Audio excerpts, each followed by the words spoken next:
It was a very stern message that Prime Minister Narendra Modi gave out to the state sponsor of radical Islamist terror today.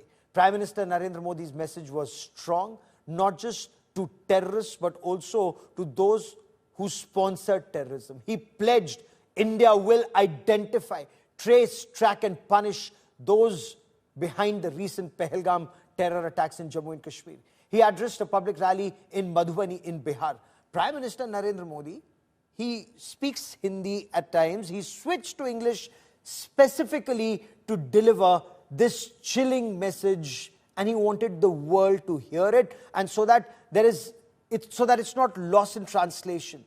He said it very clearly, and I quote, "Today, from the soil of Bihar, I say to the whole world, India will identify, track and punish every terrorist and their backers. We will pursue them to the end of the world, to the end of earth. India's spirit will never be broken.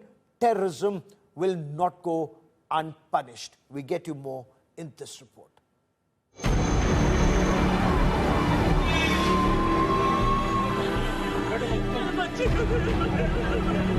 Prime Minister Narendra Modi promises to crush the terrorists behind the Pahalgam massacre, the biggest attack on civilians on Indian soil since 26/11. In his first public meet after the terror attack, Prime Minister Modi began his rally in Madhubani in Bihar on Thursday by paying homage to the 26 people who died in the dastardly attack and observed a moment of silence. The Prime Minister vowed stern action against the perpetrators of the horrific terror attack. अब आतंकियों की बची खुची जमीन को भी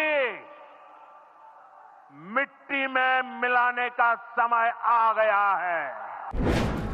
Modi asserted that the terrorists who carried out the attack and brains behind it will be punished beyond their imagination. जिन्होंने ये हमला किया है, उन आतंकियों को और इस हमले की साजिश रचने वालों को उनकी कल्पना से भी बड़ी सजा मिलेगी. Prime Minister Modi also issued a stern warning to the perpetrators of the Pahalgam terror attack, declaring that India will relentlessly pursue every terrorist and their backers. 22 अप्रैल को जम्मू कश्मीर के पहलगाम में आतंकियों ने मासूम देशवासियों को जिस बेरहमी से मारा है, उससे पूरा देश व्यथित है. कोटि कोटि देशवासी दुखी हैं. सभी पीड़ित परिवारों के इस दुख में पूरा देश उनके साथ खड़ा है. While addressing the public meeting, Prime Minister Modi switched to English and sent a message to the global community. I thank the people of various countries and their leaders who have stood with us in these times. From the soil of Bihar, I say to the whole world, India will identify, track and punish every terrorist and their backers. Terrorism will not go unpunished. Prime Minister Modi had earlier ordered surgical strike and Balakot airstrike to avenge the Uri and Pulwama terror attacks on security forces. आतंकवादी कान खोल के सुन ले, यह देश इस बात को कभी भूलने वाला नहीं है. पाकिस्तान के हुक्मरान सुन ले, हमारे 18 जवानों का बलिदान बेकार नहीं जाएगा. आखिर पाकिस्तान बालाकोट की घटना उसके बाद भी उसके अभी भी उनके एयर स्पेस शायद अब खोलना शुरू किया है, 1.5 महीना हो गया। The Resistance Front, an alleged front of the Pakistan-based Lashkar-e-Taiba, has claimed responsibility for the Pahalgam terror attack. India has already announced a series of diplomatic measures aimed at Pakistan, including the suspension of the Indus Waters Treaty. It is only a matter of time that India hits back, as it did after Uri and Pulwama. With camera person Deepak Kumar, this is Rohit Singh in Jhanjharpur for India Today. And the question remains, how will India hit back? Will India's response remain kinetic like it was after Uri, the surgical strike, and Balakot after Pulwama, or will it be non-kinetic? And let's discuss some of these options. I first want to talk about what has already been announced by Foreign Secretary Vikram Misri, especially the Indus Waters Treaty. What does that mean? A blood-soaked valley, grieving families, and a nation shaken to the core by the gruesome actions of that Pakistan state-sponsored radical Islamist terror. And now, when those videos come out in public domain, each more horrifying than the other, those eyewitness and survivor accounts where you hear stories that those terrorists came up close to all the victims and then said, tell me your name, tell me your religion, recite kalma. And when they couldn't, they were killed at point blank range. Now, videos have also emerged. Now, this has triggered massive response in the country. And it's not just an emotional response. It's a very considered response. Why have we let Pakistan, a state sponsor of terror, off the hook for decades? Because remember, Pakistan has been bleeding India for decades. 1993 Mumbai blast, 12 serial blasts, 257 people killed. We still went with dosti with Pakistan.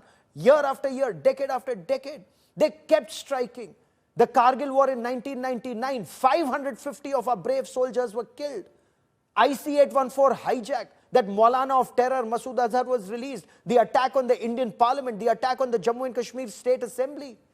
Then, did terror stop after that? We played cricket with them. We permitted their film stars to come to India. They all minted money, went back abusing us on Kashmir. And that wasn't just it. Even after that, they were actually paying money to radical Islamist terrorist organizations like Lashkar-e-Taiba and Jaish-e-Mohammed, donating to them for the Kashmir cause, because Pakistan's ISI asked them to do.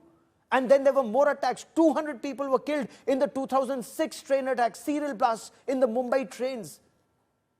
Was that the end? No. Zaveri Bazar was targeted. Ahmedabad serial blasts, multiple blasts in the city. And when all the victims were brought to the hospital, the biggest blast took place at the hospital, and it was timed in such a way so that when victims are in hospital, their relatives are in hospital, those who've come there to donate blood, they're in hospital. That is when that blast went off. I've covered all these terror attacks on ground. Did Pakistan stop after that? Raghunath temple was attacked, Akshardham temple was attacked, Kashi Vishwanath temple, so many temples in our country have been attacked. Jaipur attacked, Mumbai attacked, Ahmedabad attacked, Bangalore Indian Institute of Science attacked, Jammu and Kashmir repeated attacks. Pakistan still didn't stop. It continued to strike India. After Balakot, at least for 5 years, there was, outside Jammu and Kashmir, no terror attack after Balakot. But it's intensified in Jammu and Kashmir. So in a bold and an unprecedented move, it's truly unprecedented, India has announced a serious measure, and that is, it's decided that the Indus Waters Treaty will be held in abeyance. And Pakistan is already reacting in a very different way. There are some in Pakistan who say this will be seen as an act of war. I get you more in this report. जिन्होंने ये हमला किया है, उन आतंकियों को और इस हमले की साजिश रचने वालों को उनकी कल्पना से भी बड़ी सजा मिलेगी. It took a massacre of 26 innocent people from all over India to shatter a treaty which has withstood 3 bloody wars and countless diplomatic face-off. The Indus Waters Treaty of 1960 will be held in abeyance with immediate effect. The Indus Water Treaty, signed in 1960 and brokered by the World Bank, was one of the world's most durable international water sharing framework. It is also the lifeline of Pakistan. The treaty governs the use of 6 rivers in the Indus Basin. It allocates 3 eastern rivers, the Ravi, Beas and the Satluj, to India. Pakistan gets the lion's share of water from the Indus, Jhelum and Chenab. Under the treaty, India received rights of over 20% of the system's water, roughly 41 billion cubic meters annually, while Pakistan received 80%, about 99 billion cubic meters. India is allowed limited use of western rivers for non-consumption purpose like hydropower, but cannot block or significantly alter the flow. The rivers support an entire ecosystem of irrigation and farming, power generation and drinking water. Pakistan had built 2 major dams, the Tarbela and the Mangala Dam, to harness the Indus. It also built 3 big barrages, Gujjar, Chasma and Kotri, to fulfill its needs of the plains. India meanwhile built hydroelectric projects on the Chenab at Baglihar, Salal, Dulhasti and Chamera. The water of Chenab could not be stored or diverted under the treaty. On the Ravi River, India built the Ranjit Sagar Dam and 2 major dams, Pong and Pando, on the Beas River.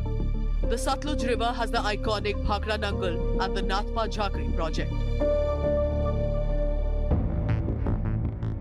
For Pakistan, the Indus system is not just vital, it is existential.